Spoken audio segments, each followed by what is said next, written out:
Rajkot transport association દ્વારા નવા અકસ્માત કાયદાને પરત ખેંચવાની સરકાર સમક્ષ માંગણી કરવામાં આવી હતી।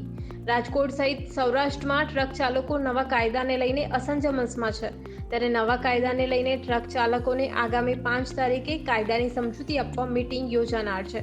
હાલ રાજકોટના ટ્રક ચાલકોને ટ્રાન્સપોર્ટ એસોસિએશન સરકાર સાથે મંત્રણા કરવા કાર્યરત છે। ઉલ્લેખનીય છે કે ટ્રક ચાલકો નવા કાયદાને લઈને સજાની જોગવાઈથી ડરી રહ્યા છે। કાયદાના ડરના કારણે અનેક શહેરમાં ટ્રક ચાલકો હજુ કામ ઉપર પણ આવ્યા નથી।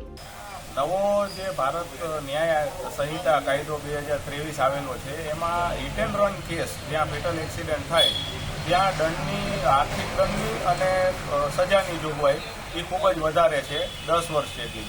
જેના કારણે ડ્રાઈવરોને એક ડરનો માહોલ છે અને એવું માની રહ્યા છે કે એક્સિડન્ટ થશે તો એમને આકરી સજાનો ભોગ બનવું પડશે।